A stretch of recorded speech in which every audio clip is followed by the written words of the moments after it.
إن الحمد لله نحمده ونستعينه ونستهديه ونستغفره ونعوذ بالله من شرور أنفسنا ومن سيئات أعمالنا من يهده الله فلا مضل له ومن يضلل فلا هادي له أشهد أن لا إله إلا الله وحده لا شريك له وأشهد أن محمدا عبده ورسوله اللهم صل وسلم على محمد وعلى آله وصحبه والتابعين بإحسان إلى يوم الدين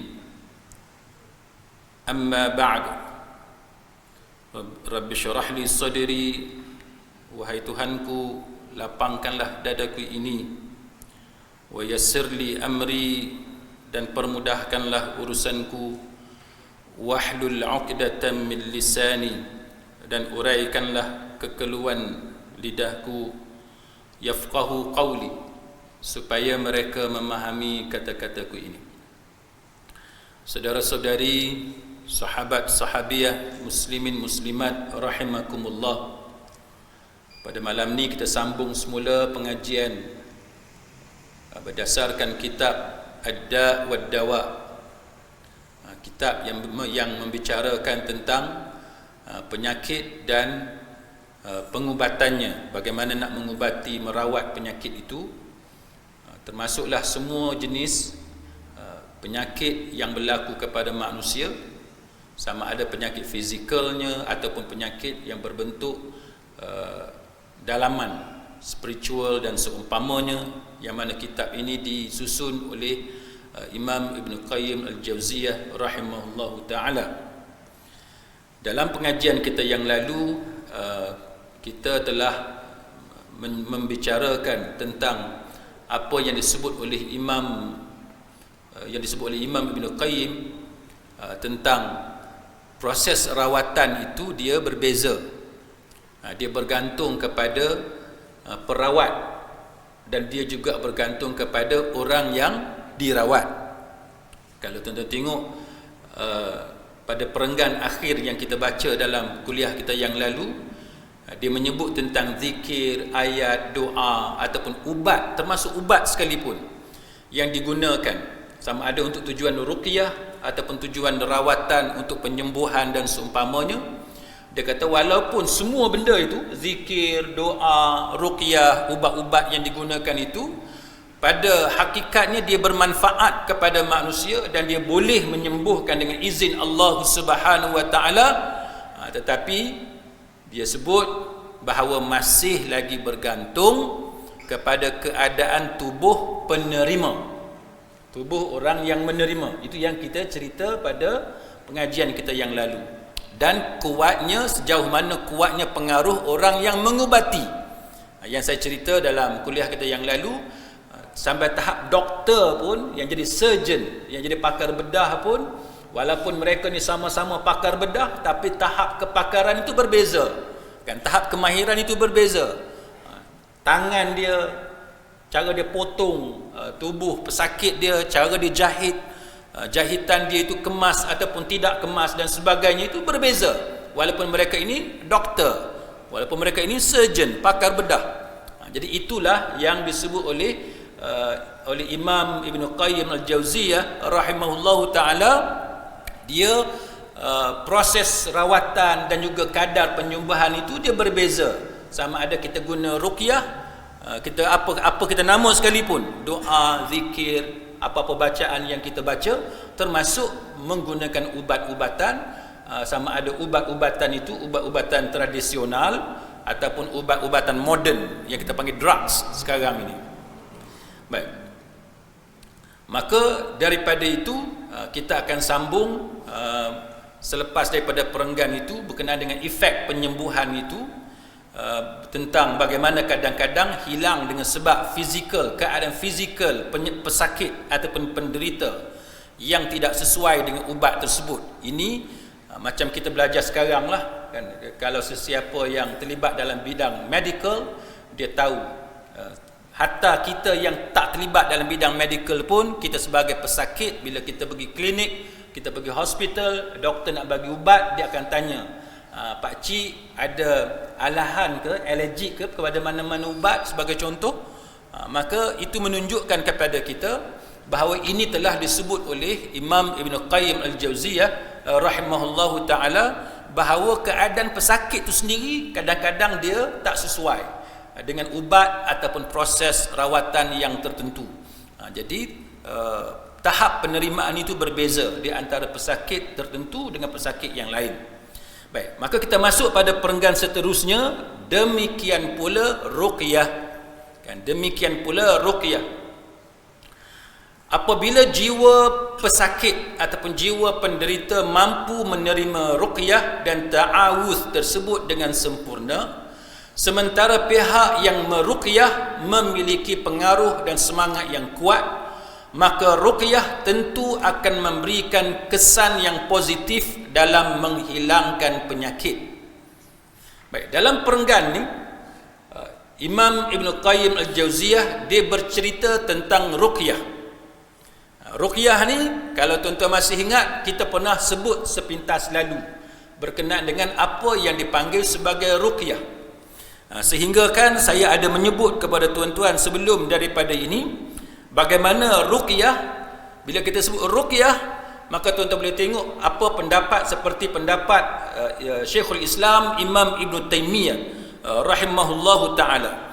Imam Ibn Taymiyah adalah di antara ulama yang mengatakan bahawa ruqyah ni sekurang-kurang ruqyah ialah apa-apa bacaan Al-Quran yang kita tahu. Apa-apa bacaan Al-Quran yang kita tahu, itu adalah sekurang-kurang ruqyah. Kan? Apa-apa doa ataupun zikir yang kita tahu, itu adalah sekurang-kurang ruqyah.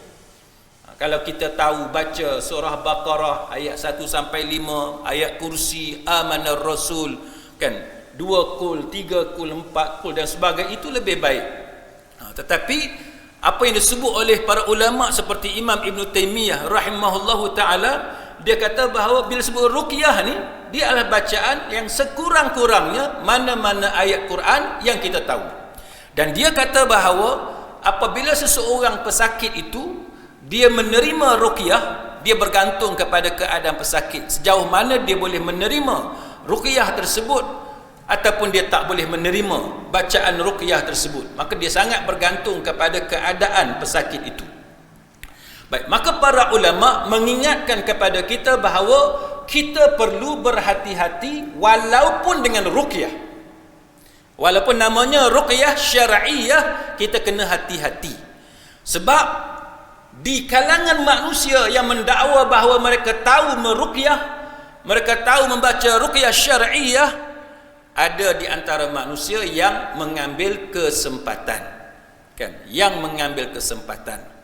Dan apabila manusia seperti ini dia mengambil kesempatan, maka tahap kerosakan yang dia boleh bawa kepada manusia akibat daripada dakwaan dia yang tidak betul itu, maka bergantung kepada sejauh mana kesanggupan golongan ini melakukan kerosakan. Kalau kita cerita bab perubatan moden, setengah-setengah doktor yang dikenakan tindakan tata tertib. Setengah-setengah doktor, tuan-tuan boleh tengok, selalu ada kita kata macam iklan lah, pengumuman, announcement daripada pihak yang berkuasa dalam bidang perubatan dalam negara kita ni, yang mengambil tindakan tata tertib terhadap doktor perubatan, termasuk pakar perubatan yang terlibat dalam medical negligence, kan, termasuk yang mengambil kesempatan di atas kejahilan pesakit, benda yang tak sepatutnya dia buat, rawatan yang tak sepatutnya dilakukan, dia lakukan rawatan juga atas alasan untuk generate profit yang berlipat kali ganda. Maka sebagaimana perkara yang macam ni boleh berlaku dalam bidang dunia perubatan moden, cuma alhamdulillah dalam dunia moden hari ini kita ada pihak berkuasa yang mengawal selia, kan, amalan ataupun praktis di kalangan doktor perubatan dan juga pakar-pakar perubatan. Maka samalah juga dalam tajuk ruqyah syar'iyah. Orang yang membaca ruqyah syar'iyah tidak semuanya jujur, dan tidak semuanya memahami selok-belok ruqyah syar'iyah, tapi mereka mendakwa seolah-olah mereka mengetahui tentang ruqyah syar'iyah. Maka para ulama menyenaraikan apa yang kita perlu berhati-hati dengan golongan seperti ini. Contohnya ialah bagaimana talbis iblis yang boleh memasuki golongan yang melakukan ruqyah syar'iyah, sehingga dia merasakan bahawa dialah yang mampu memberikan penyembuhan kepada pesakit dia.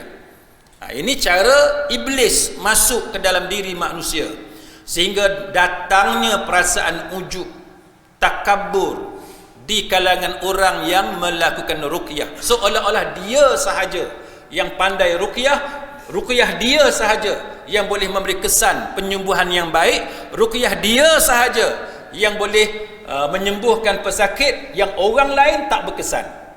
Ini penyakit-penyakit yang melanda kepada golongan yang melakukan ruqyah syar'iyah. Maka sebab itu para ulama salafus salih mengingatkan kepada kita supaya kita tengok balik pada zaman sahabat dahulu. Cuba kita cari nama-nama sahabat dan nama-nama tabi'in yang terkenal dan diakui sebagai golongan yang mustajab doa dia, termasuk nama-nama yang disebut oleh Nabi, supaya Umar Khattab ataupun sahabat lain kalau jumpa dengan orang ni pergi minta doa dengan dia, kerana doa dia adalah doa yang dimakbulkan oleh Allah Subhanahu wa taala. Antaranya adalah Sa'ad bin Abi Waqqas, antaranya adalah Uwais Al-Qarni. Ini antara nama-nama yang ada yang kita tahu bahawa ini antara golongan yang disebut dengan jelas dan diakui akan doa mereka yang mustajab.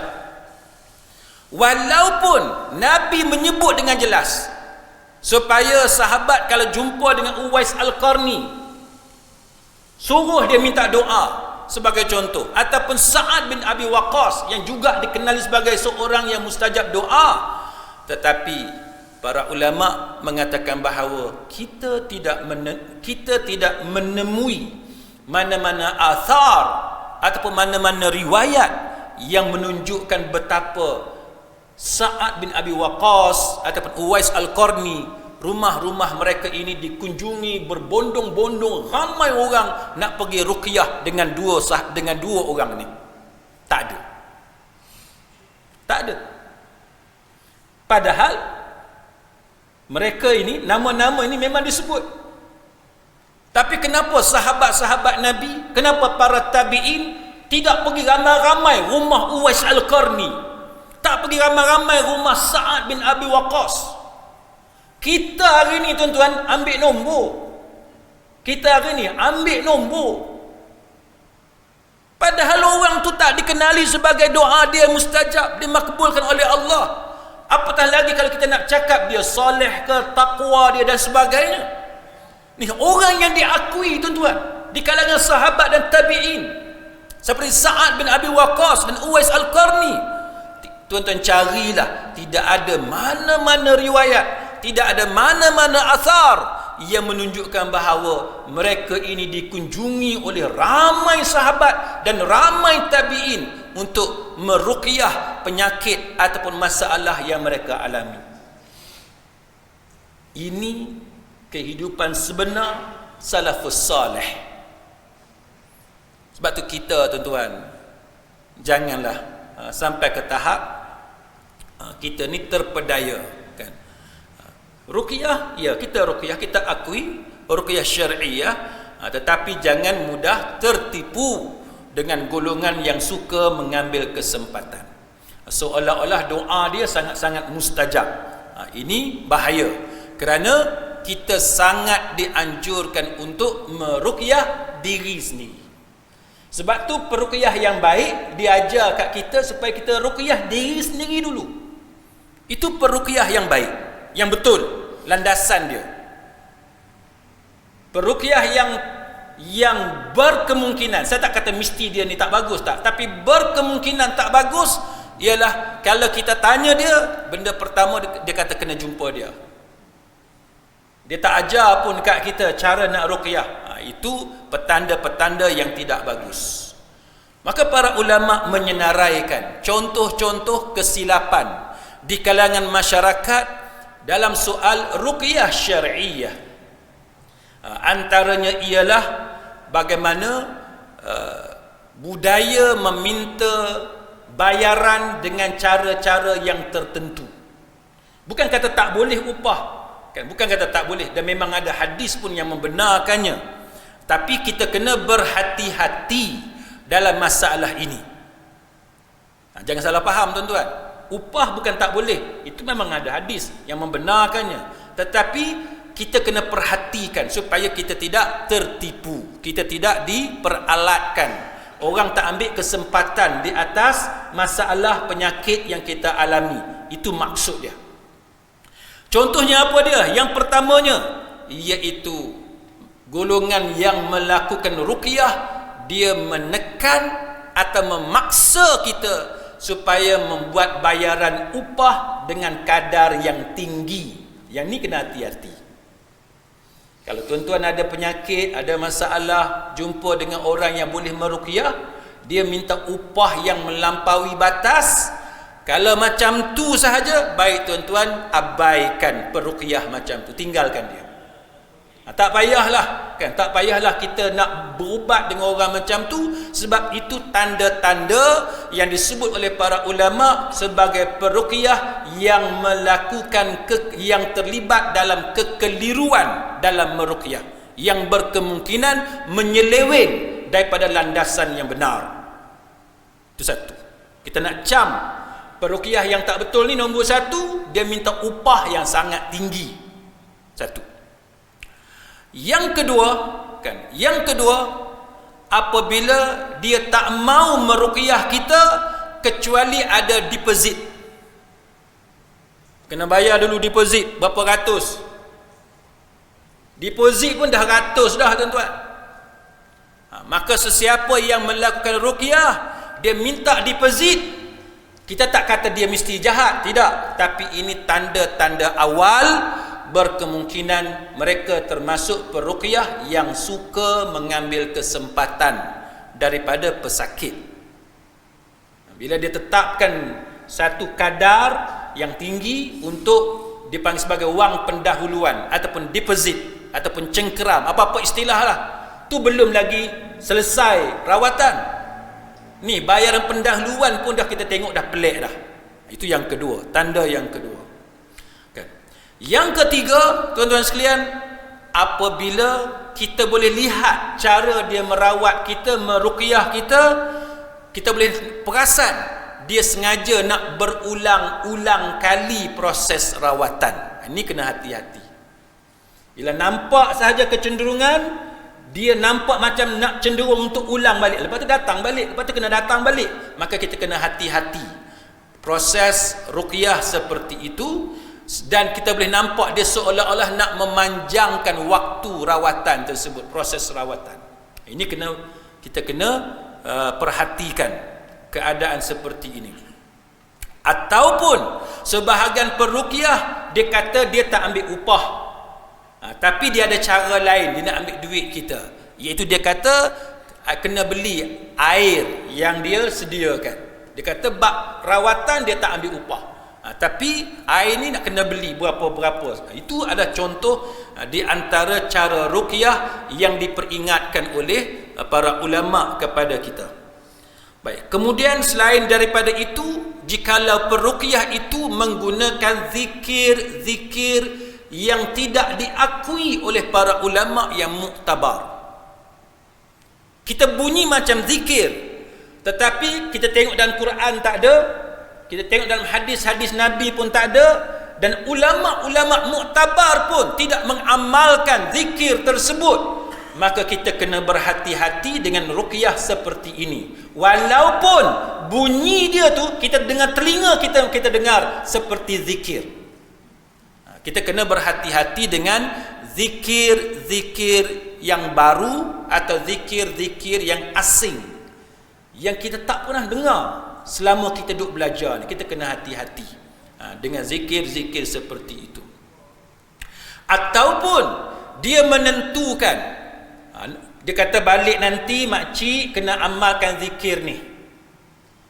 Berapa kali kena baca? Dia kata yang ni kena baca 200 kali, yang ni kena baca 1000 kali. Maka itu antara tanda-tanda kemungkinan peruqyah itu melakukan penipuan. Sebab apa tuan-tuan? Sebab berapa kali baca zikir ini ditentukan oleh Nabi sallallahu alaihi wasallam. Yang tu yang paling selamat. Kalau jenis yang memandai-mandai ni, dia kata yang ni kena baca 41 kali, yang ni kena baca 44 kali, yang ni nak kena baca 4444 kali. Yang ni bahaya. Yang ni bahaya. Kita tahu cara baca 4444 ni tak ada dalam sunnah Nabi. Kita tahu yang tu. Maka bila ditetapkan dengan angka, dengan ulangan-ulangan pada angka yang pelik, kan, angka yang pelik, dan jumlah dia sangat banyak yang kita rasa pelik, maka ini antara tanda-tanda yang para ulama mengatakan bahawa kita perlu berhati-hati dengan golongan seperti ini. Baik. Kemudian apa dia lagi tuan-tuan sekalian? Antaranya ialah kalau dia memulakan proses rawatan, dia tanya nama mak siapa. Yang ni pun kena hati-hati. Sebab ruqyah syar'iyah yang sebenarnya dia tak perlu tahu nama ibu kita. Tak perlu tahu. Buat apa nak tahu nama ibu? Tuan-tuan tengok cara ruqyah syar'iyah, tuan-tuan mengaji dalam bab ruqyah syar'iyah, mana dia kitab yang dikarang oleh para ulama berdasarkan Quran dan hadis yang kata kalau kita buat rawatan ruqyah syar'iyah mesti tahu nama ibu terlebih dahulu. Tak ada.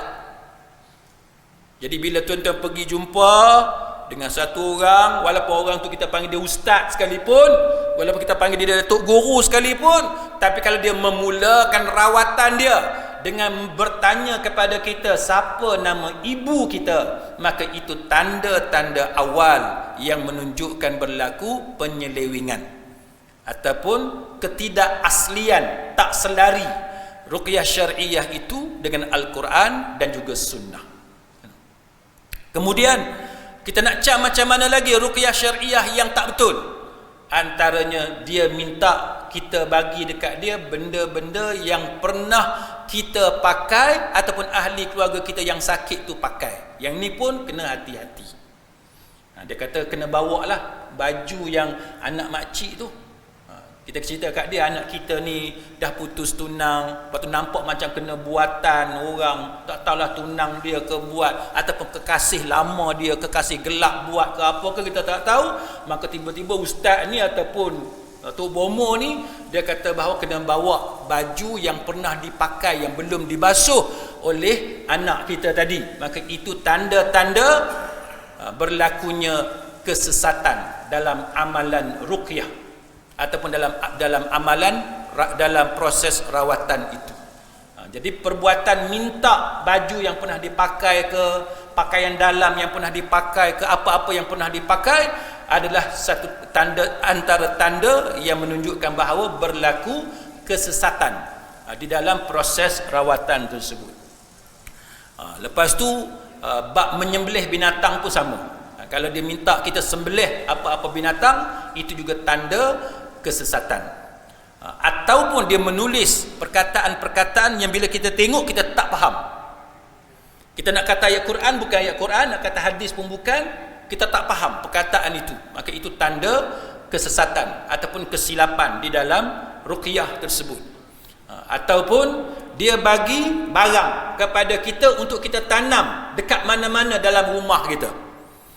Walaupun dia guna ayat Quran, dia guna hadis Nabi, kita dengar ni bagus ni. Dia guna ayat Quran, dia guna hadis Nabi, bunyi macam doa. Tiba-tiba dia bagi dekat kita benda, bungkus dengan kain ke apa ke, dia kata pakcik balik rumah nanti, pakcik tanam benda ni bawah tangga sebagai contoh. Kan? Ataupun pakcik tanam benda ni bawah tingkap bilik hak pakcik kata tu lah. Kita pun tahu kat mana kita nak letak. Maka bila ada amalan macam tu, dia suruh kita bawa balik barang untuk tanam di mana-mana, itu antara tanda antara tanda mudah untuk kita ketahui mungkin berlaku kekeliruan ataupun kesesatan di dalam proses perawatan tersebut, walaupun dia namakan itu sebagai ruqyah. Baik. Kemudian macam mana kita nak cam lagi? Kalau dia mendakwa, dia tahu apa yang berlaku kepada kita sebelum kita jumpa dia. Yang ni pun satu benda yang sebagai bukti awal untuk kita jauhi perawat-perawat yang macam ni. Kita jumpa dia kata, sebenarnya saya tahu ni makcik ada masalah, anak makcik gini-gini. Kita pun heran, macam mana dia tahu? Maka kalau dia meneka kan, kalau dia buat ramalan macam tu, seolah-olah dia tahu benda yang dibalik dinding, benda yang dibalik tabir, benda yang kita kata alam ghaib, yang biasa orang tak tahu, maka itu kita kena jauhi. Dan begitulah juga jikalau perawat tu lelaki, kita pula perempuan, kemudian dia mengambil kesempatan untuk buka aurat, lama-lama pegang dan sebagainya, maka itu antara tanda-tanda yang boleh dianggap sebagai golongan peruqyah yang mengambil kesempatan yang perlu kita jauhi. Jadi sebab itu kita kena hati-hati. Maka tidak semua rawatan walaupun nama dia ruqyah syar'iyah, kita jangan mudah terima bulat-bulat. Kita kena perhatikan proses rawatan tersebut. Baik. Kemudian Imam Ibn Jauzi dalam kitab kita ni, kalau kitab saya ni muka surat 10, saya tak tahu lah kitab tuan-tuan, dalam perenggan seterusnya Imam Ibn Qayyim dia kata perkara yang sama juga berlaku dalam doa. Tadi yang kita cerita ruqyah tu dia boleh masuk doa, boleh dalam pada zikir ayat Quran. Sekarang ni Imam Ibn Qayyim kata benda yang sama dalam doa. Tadi kita cerita pasal ruqyah, yang ni doa. Dia kata benda yang sama dalam doa. Bila kita berdoa kepada Allah Ta'ala, sesungguhnya Imam Ibn Qayyim kata, sesungguhnya doa termasuk sebab yang paling kuat untuk mendapatkan keinginan dan mencegah terjadinya perkara-perkara yang tidak dikehendaki. Siapa yang kata ni? Imam Ibn Qayyim kata. Benda yang kita tak mau, macam mana kita nak tolak? Maka Imam Ibn Qayyim kata antara benda yang paling kuat untuk tolak benda yang kita tak mau, doa. Dia kata tak kira lah penyakit ke, masalah pejabat ke, masalah rumah tangga ke, kan? Masalah kebun kita ke, ladang kita ke, binatang ternakan ke, perniagaan dan sebagainya. Apa saja yang kita tak mau, maka Imam Ibn Qayyim kata antara benda yang paling kuat boleh menjauhkan kita daripada benda yang kita tak mau adalah doa. Dan begitulah juga untuk mendekatkan kita dengan benda yang kita mau, untuk kita dapat benda yang kita mau. Maka Imam Ibn Qayyim kata antara faktor yang paling kuat untuk kita dapat benda yang kita mau, sama ada kita mau sesuatu dalam perniagaan kita, atau kita mau sesuatu dalam rumah tangga kita, ataupun kita mau sesuatu dalam kesihatan kita, maka Imam Ibn Qayyim kata doa. Tetapi Imam Ibn Qayyim kata walaupun sedemikian, kadang-kadang doa tidak memberi kesan apa pun. Dia macam ubat lah. Ubat ni dia patutnya berkesan. Ada ketikanya ubat tak berkesan apa pun. Ruqyah gitu juga. Ruqyah patutnya memberi kesan, tapi ada ketikanya ruqyah tidak memberi kesan. Sama dengan doa. Doa patut memberi kesan, tapi ada ketikanya doa tidak memberi kesan. Apa sebab? Apa sebab doa tidak memberi kesan? Imam Ibn Qayyim kata perkara ini boleh berlaku kerana doa tersebut pada dasarnya memang lemah. Doa tu sendiri lemah, dia kata. Contohnya doa yang tidak disukai oleh Allah Subhanahu wa taala kerana dia mengandungi elemen kezaliman. Dia ada benda-benda zalim. Doa kita jangan minta dekat Allah benda-benda yang tergolong dalam kezaliman. Ataupun doa itu datang daripada hati yang lemah. oleh orang-orang yang berdoa. Orang yang berdoa tu hati dia tu sendiri lemah. Kan, hati dia tu sendiri lemah. Sebab apa hati dia lemah? Imam Ibn Qayyim kata kerana tidak ada ketundukan, takwa kepada Allah Ta'ala. Dia bukan kategori orang yang akur kepada perintah Allah Subhanahu Wa Ta'ala. Pasal tu dia jadi lemah. Maka Imam Ibn Qayyim kata mungkin ini berlaku dengan sebab sesuatu yang menghalang makbulnya doa itu. Mungkin sebab ada benda yang dia buat yang menghalang doa dia daripada dimakbulkan oleh Allah. Contoh apa dia? Imam Ibn Qayyim kata contohnya menggunakan atau makan benda haram.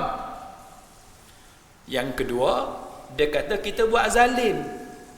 Kita jenis buat zalim. Lepas tu kita doa pada Allah. Mana boleh. Jadi kena pastikan kita tak buat zalim kepada orang.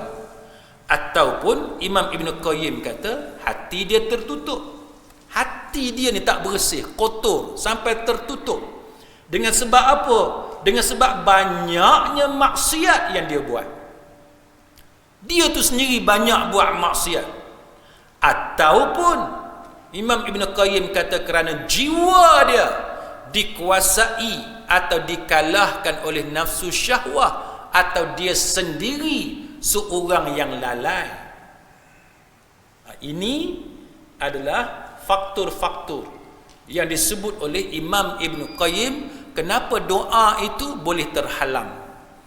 Antaranya berdasarkan kepada Al-Mustadrak oleh Al-Hakim, hadis Abu Hurairah radhiyallahu anhu, bahwasanya Nabi sallallahu alaihi wasallam bersabda, "Ud'u Allah, berdoalah kepada Allah, wa antum muqinuna bil ijabah, dengan kamu yakin, kamu ada keyakinan bahawa doa kamu itu ijabah, dia dijawab ataupun dimakbulkan oleh Allah Subhanahu wa taala. Wa'lamu anna Allah la yaqbalu du'aan min qalbin ghafilillah." Ketahuilah sesungguhnya Allah Ta'ala tidak memakbulkan doa dari hati yang lalai dan tidak sungguh-sungguh. Nah, doa ni Nabi bagi tahu, kan? Antaranya Nabi sebut wa antum muqinun, kamu kena yakin. Masa kita doa tu kita kena yakin Allah Ta'ala akan tunaikan benda yang kita minta. Kena ada yang kata muqinun. Muqinun apa dia? Muqinun bil ijabah, yakin Allah Ta'ala akan jawab, Allah Ta'ala akan tunaikan, makbul doa kita itu. Itu yang pertama. Hadis ni, hadis Abu Hurairah. Yang kedua, Nabi kata kamu kena tahu bahawa Allah Ta'ala tidak menerima doa, maknanya Allah Ta'ala tidak tunaikan doa kalau hati kita ni lalai. Tuan-tuan, macam mana kita nak tahu kita ni lalai ke tidak? Kalau tanya seorang-seorang, termasuk saya, semua orang tak mengaku dia lalai. Saya ingat pada Allah. Saya ingat kepada Allah. Tapi soalannya, betul ke kita ingat kepada Allah Ta'ala? Atau kita ni perasan je, syok sendiri? Jadi ini antara benda yang kita kena perhatikan, tuan-tuan sekalian, supaya kita boleh buat self check, boleh periksa diri kita sendiri, sama ada kita ni seorang yang lalai ke tidak, hati kita ni lalai ataupun tidak dalam mengingati Allah Subhanahu wa taala. Baik, macam mana kita nak cek? Macam mana kita nak cek? Antaranya, tuan-tuan sekalian, nombor satu, cuba tengok kita dengan Quran macam mana. Cuba tengok kita dengan Quran macam mana. Setiap hari berapa kali baca Quran? Setiap hari berapa ayat baca Quran? Setiap hari bagaimana kita letak keutamaan kepada Quran? Ini antara self check yang pertama, untuk kita nilai diri kita sendiri. Tak payah tanya orang, kita dulu. Nak tanya orang tu susah, kan nanti tanya suami kita, tanya isteri kita, dia malu pula nak bagi tahu, ataupun dia takut kita kecil hati, kita tersinggung. Jadi kita cek diri kita sendiri. Tapi mungkin kita ada pasangan yang boleh tolong cek diri kita, itu lagi bagus. Kita ada ahli keluarga yang boleh secara jujur memberi pandangan kita ni macam mana, itu lagi bagus. Tapi kalau kita tidak ada sesiapa pun, kita boleh buat self check, cek diri sendiri. Yang pertama, cek kita dengan Quran macam mana. Kalau kita daripada pagi, bangun pagi pukul 5, pukul 6, pukul 7 bangun pagi tu tuan-tuan, sampai tengah hari, sampai petang, maghrib, sampai nak tidur malam, tak sentuh pun Quran, ataupun tak buka pun Quran dalam smartphone ataupun laptop ke apa ke, maka itu berkemungkinan kita termasuk di kalangan orang yang lalai. Sebab apa lalai? Sebab tak pernah buka Quran. Daripada pagi sampai petang, sampai malam nak tidur tu tak buka Quran. Macam mana kita nak mendakwa bahawa kita ingat kepada Allah, sedangkan wahyu dia, kalam dia, kita tak buka pun hari itu. Kita tak buka pun hari itu. Maka ini antara self check, periksa diri sendiri yang boleh kita buat. Bangun pagi cuba ingat, benda apa yang kita pertama kali buat. Setengah orang tuan-tuan bangun pagi, buka-buka mata tu, tarik mata penuh lagi dekat mata, dia tengok phone dulu. Ada setengah orang lagu tu sementara nak pergi toilet ke apa semua, dia buka phone dulu. Kalau buka phone, buka Quran tak apa, baca 2-3 ayat. Tak, buka phone tengok Facebook. Buka phone, hantar share apa, forward apa semua, video-video yang mengarut. Ini benda yang tak patut berlaku. Ni tambah pula ada benda pelik-pelik. Saya tengok tadi ada kawan duk share dekat saya. Saya pun terkejut. Ustaz mana entah duk berjoget apa lagu Mama Muda. Mama Muda, saya kata lagu apa Mama Muda? Saya pun buka YouTube, saya kata tu dia. Munasabahkah tuan-tuan? Munasabahkah kita satu orang ustaz dengan pakai kopiah, kita duk menari, duk berjoget, pakai lagu tu, kalau orang klik sahaja lagu tu, tu dia. Yang duk menari berjoget Mama Muda ni, kita tak sanggup nak tengok tuan-tuan. Tak sanggup nak tengok. Ini dahsyat keadaan sekarang. Walaupun atas nama dakwah, walaupun atas nama nak ajak orang kepada Islam, tapi cara kena betul. Walaupun kita akui anak-anak muda suka muzik, anak-anak muda suka nyanyian, suka hiburan, tapi make sure kita kena pilih nyanyian yang macam mana, kan, muzik yang bagaimana. Ya, kita kena minimalkan kemungkinan-kemungkinan termasuk dalam dosa. Bahaya tuan-tuan. Saya bukan nak condemn mana-mana ustaz, mana-mana pendakwah, bagus. Tetapi pilihlah cara yang betul, kan? Pilihlah cara yang betul. Jadi yang pertamanya tuan-tuan, tengok kita dengan Quran macam mana, untuk tahu kita ni lalai ataupun tidak, supaya doa kita tu doa yang dimakbulkan oleh Allah Ta'ala. Yang kedua, sejauh mana kita ni berzikir. Cuba tengok tasbih kita macam mana, tahlil kita, takbir kita, selawat kita, istighfar kita, banyak mana setiap hari. Lepas solat kita wirid ke tidak, ataupun setiap kali lepas solat bangun, setiap kali lepas solat bangun, tak pernah nak wirid, kan, tak pernah nak tasbih ke, nak istighfar ke. Dalam hidup kita setiap, daripada pagi, tengah hari sampai petang sampai malam, selawat ataupun tidak, masuk masjid tadi selawat ataupun tidak. Jadi kita kena check, kan tuan-tuan sekalian. Jadi kalau kita ni kita kurang berzikir, maka itu tanda hati kita lalai. Macam mana lagi kita nak tahu kita ni lalai ataupun tidak? Antaranya ialah apabila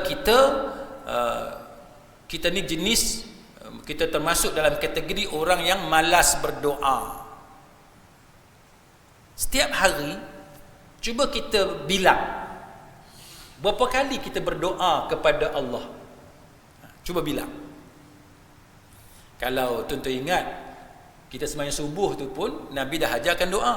Allahumma inni as'aluka ilman nafi'a, kan, wa rizqan tayyiba wa amalan mutaqabbala. Itu doa yang maksur, doa yang memang betul-betul yang Nabi ajar kepada kita, yang ulama dah endorse, yang patut kita amalkan. Itu doa. Kan kita minta apa tu? 3 benda tu tuan-tuan kita minta. Yang pertamanya kita minta ilman nafi'a. Ilman nafi'a ni ilmu yang bermanfaat. Ilmu yang bermanfaat ni panjanglah huraian dia, tapi antaranya ialah ilmu daripada Quran, ilmu daripada hadis. Itu pun ilmu yang bermanfaat, ataupun ilmu yang memberi manfaat kepada kehidupan kita di dunia dan juga kepada kehidupan kita di hari akhirat. Itu juga ilmu yang bermanfaat. Panjanglah huraian itu. Yang kedua apa dia? Iaitu wa rizqan tayyiba. Pagi-pagi lagi tuan-tuan, pagi-pagi lagi lepas sembahyang subuh, Nabi dah ajar kepada kita doa minta rezeki dengan Allah. Minta rezeki dengan Allah. Saya jumpa satu orang pakcik tuan-tuan. Dia ajak saya pergi rumah dia. Dia ni kaya tuan-tuan. Saya tengok dengan segala mesin yang besar-besar. Dia ada banyak, kan, benda yang kita kata jaranglah orang Melayu kita, orang Islam kita ada mesin jentera yang besar-besar macam tu, tapi dia ada. Oh, kita tengok kaya dia ni dengan macam-macam bisnes yang dia buat. Kaya. Dan dia cerita dekat saya, dia kata, "Ustaz, saya pagi-pagi saya tak pernah miss," dia kata. Pagi-pagi saya bangun tidur, benda nombor 1 saya minta dengan Allah, minta Allah bagi rezeki kat saya hari ni. Dia tak tinggal doa tu, minta dengan Allah rezeki hari ni. Minta pagi-pagi, buka mata je minta. Tuan-tuan, ini yang kata kita memperbanyakkan doa kepada Allah. Apatah lagi bila Nabi sendiri ajarkan kepada kita lepas sembahyang subuh minta dengan Allah rezeki, dan kita minta rizqan tayyiba, rezeki yang baik. Pasal apa kita minta rizqan tayyiba, rezeki yang baik? Sebab rezeki ni ada 2. Ada rezeki baik, ada rezeki yang tak baik. Yang tak baik macam mana? Cuba tuan-tuan tengok. Ada kawan-kawan kita masa susah-susah dulu boleh hidup elok je suami isteri. Once bila dah kaya, dia lupa daratan. Seperti kacang lupakan kulit. Segala pengorbanan isteri dia lupa. Dia dah tak pandang dah isteri dia. Maka dia pergi cari perempuan-perempuan yang tak bagus. Dia cari perempuan yang tak bagus. Sedangkan isteri yang suci, yang menjaga maruah diri ada di rumah. Daripada satu orang yang tak ada apa-apa, Allah Ta'ala bagi rezeki, tapi dia mendapat rezeki yang tidak baik. Dia dapat rezeki yang tidak baik. Sebab itu Nabi SAW mengajar kepada kita lepas sembahyang subuh minta rizqan tayyiba, rezeki yang baik. Siapa yang ajar ni tuan-tuan? Yang ajar kita ni adalah ketua bagi segala wali Allah, iaitu Nabi Muhammad sallallahu alaihi wasallam. Sebab tu saya, kalau orang bagi kat saya, "Ustaz, ni ada doa ni, macam mana doa ni? Ni doa wali Allah." Saya kata, tak apalah doa wali Allah, sebab saya ada doa ketua kepada segala wali Allah. Wali Allah yang paling tinggi maqam dia, tidak ada orang lain selain daripada Nabi Muhammad sallallahu alaihi wasallam. Jadi amal doa tu tuan-tuan, wa rizqan tayyiba. Nombor 3, wa amalan mutaqabbala, dan amalan yang Allah Ta'ala terima. Banyaklah kalau kita nak cerita bab doa ni, daripada pagi sampai petang sampai malam nak tidur tu penuh dengan doa. Jadi cek diri masing-masing dalam satu hari itu banyak mana kita doa. Jadi kalau kita jenis tak fikir pasal doa, itu menunjukkan bahawa kita lalai. Hati kita lalai daripada mengingati Allah Subhanahu wa taala. Baik. Selain daripada itu, apa yang para ulama ajarkan kepada kita, nak cam kita ni lalai ataupun tidak, nak pastikan supaya doa kita ditunaikan oleh Allah Ta'ala. Macam mana? Cuba cek, ada tak kita ni banyak habiskan masa untuk entertainment? Entertainment tidak salah tuan-tuan, hiburan tidak salah. Tapi kalau keseluruhan hidup kita habiskan untuk entertainment, untuk hiburan, maka itu menunjukkan kita lalai. Contoh, main game anak-anak kita sekarang. Bukan tak boleh main game, boleh main game dengan syarat game yang elok lah. Boleh main game petang ke, malam ke, pagi ke, tengah hari, terpulang lah. Tapi jangan main game sepanjang masa. Bila main game sepanjang masa, orang lain tidur dah pukul 12, anak kita bilik dia cerah, terang lagi bilik dia tu, pukul 12 terang, pukul 3 pagi terang. Kita bangun kencing pukul 4 pagi, terang, cerah lagi bilik dia. Kita bangun sembahyang subuh pukul 5, pukul 6 pagi, cerah lagi bilik dia. Dengar lagi game dia main. Hak halal tu tuan-tuan, yang harus itu, dia dah boleh bertukar menjadi membawa kepada lalainya manusia daripada mengingati Allah Subhanahu wa taala. Sebab tu saya bila ada 2-3 kawan tanya saya macam mana nak hadapi masalah anak yang tak mau tidur main game ni, saya kata nombor 1, tunjukkan kepada mereka dah berapa banyak dah budak-budak muda mati mengejut, jantung lah apa, macam-macam masalah. Pasal apa? Hidup dalam keadaan tidak sihat. Waktu tidur tak tidur, makan ikut suka nak makan apa, maka akhirnya penyakit datang awal, sedangkan usia masih muda. Banyak dah kita tengok orang muda mati awal. Jadi itu antara benda yang pertama. Yang kedua, kita sebagai ibu, kita sebagai ayah tuan-tuan, kena tunjuk kuasa veto kita. Kena tunjuk kuasa veto kita, iaitu tutup internet. Pukul 11 malam ke 12 tengah malam, tutup internet, ambil router ke apa ke, sembunyikan. Guna kekerasan. Tak ada cara lain tuan-tuan. Kalau pujuk tak boleh, bagi rewards pun tak boleh, macam-macam dah, bagi tazkirah pun tak boleh. Guna kuasa yang ada pada kita, tutup internet ataupun sembunyikan alat-alat tersebut macam router dan sebagainya. Dan bila subuh esok, letak balik. Kena ada usaha lah kita di kalangan ibu bapa ni tuan-tuan. Jadi itu contoh. Bukan tak boleh hiburan, tapi bila melampau, itu tanda lalai. Main bola, bukan tak boleh. Main bola boleh, sukan boleh, badminton boleh. Tapi bila melampau, itu tanda lalai. Itu tanda lalai. Tengok TV, tengok movie, bukan tak boleh. Tapi setiap kali keluar movie baru, muka kita lah terpacak depan pawagam tu, kan? Pantang ada cerita, kita lah yang menonton. Sekarang ni cerita apa? Turki lah, Korea, Hindustan. Bukan tak boleh tuan-tuan, tengoklah cerita apa pun. Tapi pembahagian masa kena betul. Pembahagian masa kena betul, supaya kita tidak lalai. Macam mana lagi kita nak cam kita lalai ataupun tidak? Tengok lifestyle kita macam mana. Kalau lifestyle kita macam musuh Allah, maka itu tanda kita lalai. Tengok kita bangun pagi macam mana, kita makan macam mana, kan? Kita bersukan macam mana, kita berhibur macam mana. Kalau semua benda yang kita buat itu menyerupai Yahudi, menyerupai ajaran agama yang bertentangan dengan Islam, akidah yang bertentangan dengan Islam, maka itu menunjukkan kita telah termasuk menjadi orang yang lalai. Jadi banyaklah perkara-perkara yang diingatkan kepada kita. Contohnya, kita setiap kali nak buat ibadat tak semangat, rasa lembek, rasa lesu, rasa letih. Tak pernah bila buat ibadat ni rasa seronok, rasa semangat. Maka itu tanda kita menjadi orang yang lalai, kan? Ataupun setiap kali ada peluang nak buat amal soleh, kita hilangkan begitu sahaja peluang tersebut, kita tak rebut. Itu menunjukkan kita lalai. Kita ada peluang tuan-tuan, rebutlah peluang. Contoh, katalah tuan-tuan tak pernah sembahyang duha. Katalah tuan-tuan tak pernah sembahyang sunat duha. Tiba-tiba tuan-tuan duduk tengok isteri tiap-tiap hari sembahyang sunat duha.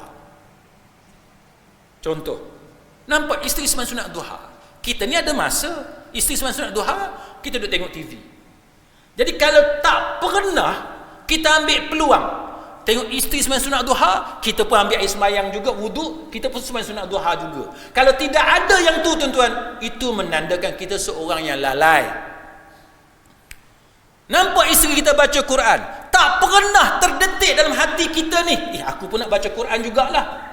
Tengok isteri kita buka YouTube dengan kuliah ke, dengan Quran ke, tak pernah kita pun nak buka juga YouTube. Maka itu menunjukkan bahawa kita seorang yang lalai.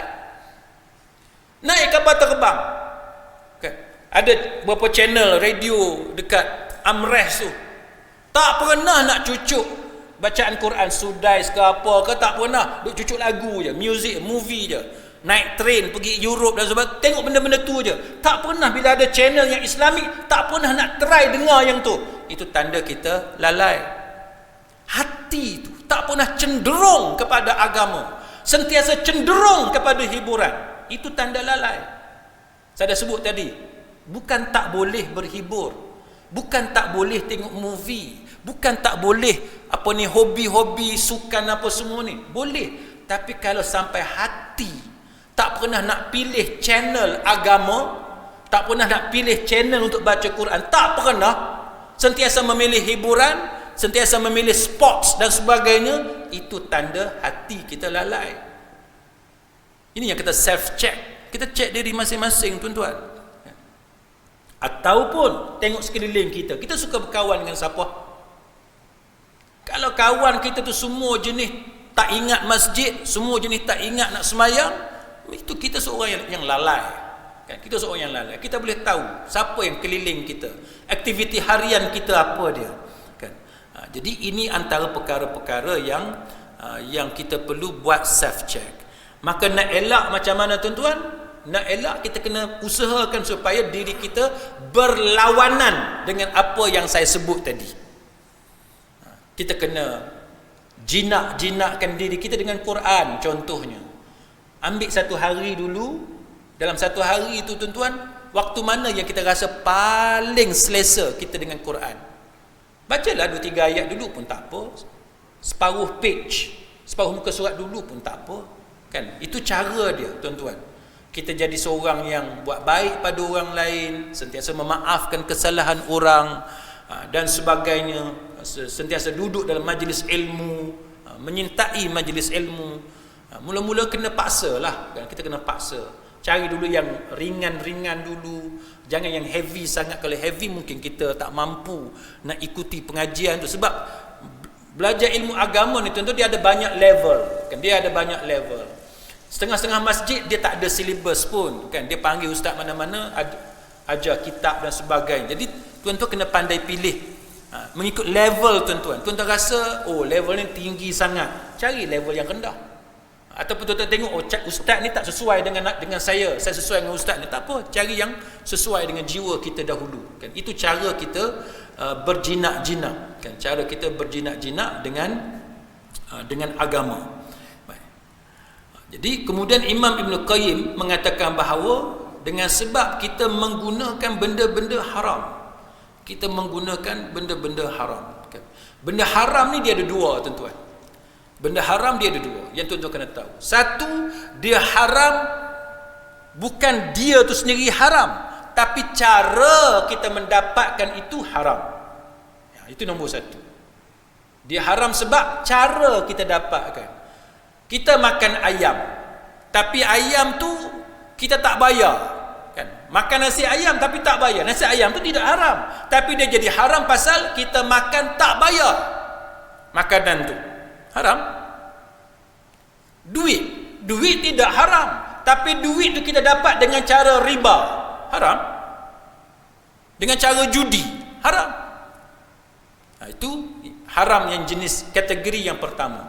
Kategori yang kedua, dia haram sebab zat dia, sebab dia tu sendiri, dia tu bangkai, kan? Dia tu daging babi, dia tu binatang yang tidak disembelih dan sebagainya. Jadi kita kena berhati-hati dengan benda yang macam ni. Dan ulama mengatakan bahawa bila kita makan benda haram, ada beberapa benda yang akan berlaku kepada kita. Apa dia? Nombor satu, bila kita makan benda haram ni, dia adalah ciri khas yang ada pada Yahudi. Bila kita suka duk makan benda haram, maka dia adalah ciri khas yang ada pada orang Yahudi. Ini Allah Ta'ala sebut dalam surah Al-Ma'idah ayat 62. وَتَرَى كَثِيرًا مِّنْهُمْ يُسَارِعُونَ فِي الْإِثْمِ وَالْعُدْوَانِ وَأَكْلِهِمُ السُّحْتِ لَبِئْسَ مَا كَانُوا يَعْمَلُونَ. Dan kamu akan melihat ramai di kalangan mereka, yakni orang-orang Yahudi, mereka ni suka cepat bab dosa, bab permusuhan, dan bab makan benda haram. Ni perangai Yahudi. Kebanyakan orang Yahudi perangai dia yang tu. Suka kepada dosa, buat dosa, suka kepada perbalahan, permusuhan, dan suka kepada benda-benda haram. Saya nak cerita dekat tuan-tuan, kadang-kadang kita ni pelik. Kita ni pelik. Saya tak boleh bayang kalau ada orang dia suka kepada pelacur. Saya tak faham. Kalau kita tengok tuan-tuan, dalam negara kita dan dalam negeri kita, kita boleh sebut tempat yang kalau pergi kita boleh jumpa. Adanya orang suka kepada benda-benda kotor. Kita tengok tak ada selera tuan-tuan. Kita tengok tak ada selera. Alhamdulillah, Allah Ta'ala bagi kepada kita tidak ada selera bila melihat pelacur. Tapi kita kata kita tak ada selera. Tapi di luar sana tuan-tuan, ramai orang yang ada selera dengan benda-benda yang macam ni. Ni perangai siapa? Perangai Yahudi. Kebanyakan Yahudi. Sebab Yahudi ada yang baik, yang masuk Islam dan sebagainya.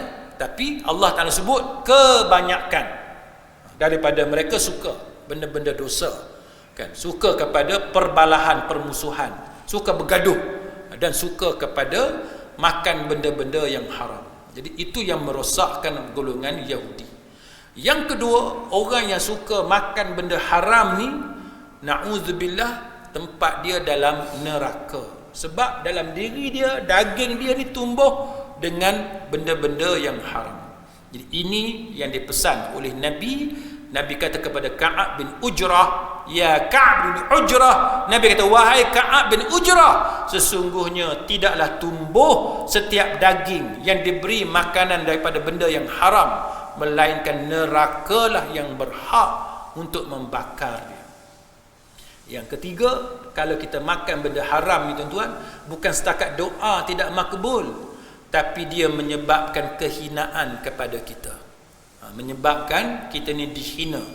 Ini diberi amaran kepada kita. Dan banyaklah selain daripada itu akan menyebabkan azab Allah Subhanahu wa taala diturunkan kepada manusia. Na'udzubillah min dzalik.